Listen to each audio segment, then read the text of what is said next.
Terima kasih atas kesempatannya.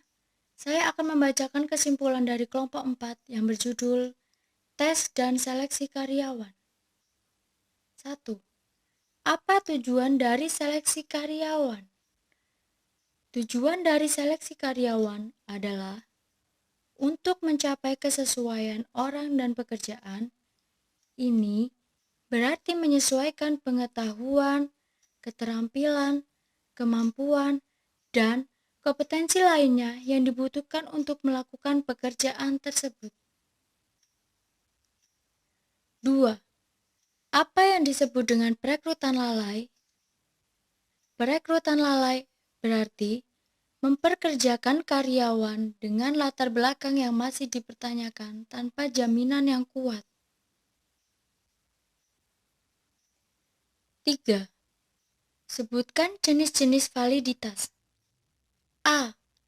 Validitas kriteria. B. Validitas isi. C. Validitas gagasan. 4. Bagaimana cara melakukan validasi tes? A. Menganalisis pekerjaan. B. Memilih tes. C. Memberikan tes. D. Hubungkan nilai tes dengan kriteria Anda. E. Validasi silang dan revalidasi. 5. Sebutkan jenis-jenis tes. A. Tes kemampuan kognitif. B. Tes kemampuan motorik dan fisik. C. Tes kepribadian dan minat. D. Tes pencapaian. 6. Apa yang dimaksud inventory minat? Inventory minat adalah alat pengembangan personal dan seleksi yang membandingkan minat seseorang dengan minat orang lain yang sekarang berada dalam berbagai perjalanan, serta untuk menentukan pekerjaan yang lebih sesuai untuk individu tersebut. 7. Apa kelebihan dari teknik pengambilan sampel kerja?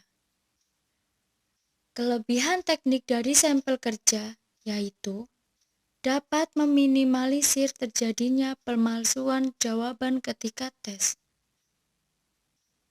8. Sebutkan langkah-langkah dalam mengotorisasi laporan latar belakang sembari mematuhi hukum.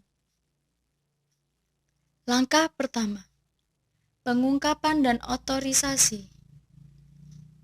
Langkah kedua, sertifikasi. Langkah ketiga, memberikan salinan laporan. Langkah keempat, pemberitahuan setelah tindakan merugikan.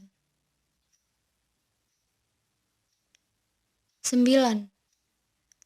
Beberapa hal yang dapat dilakukan manajer atau pemberi kerja untuk menyaring pelamar yang tidak jujur. A. Mengajukan pertanyaan terus terang. B. Mendengarkan alih-alih berbicara. C. Lakukan pengecekan kredit. D.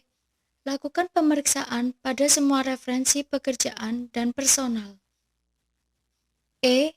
Gunakan tes kejujuran, kertas dan pensil, dan tes psikologis. F.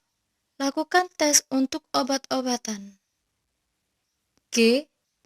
Buatlah kebijakan penggeledahan dan penyitaan dan lakukan penggeledahan. 10. Cara mengetahui tanda-tanda kebohongan kandidat dalam wawancara yang sudah diterapkan oleh perusahaan Wall Street. Tanda-tandanya meliputi perubahan ukuran pupil atau takut, pernafasan yang tidak teratur atau kegelisahan, kaki yang disilangkan, atau pembohong menjauhkan dirinya dari kebohongan, dan respon verbal yang cepat, pernyataan terencana. Terima kasih.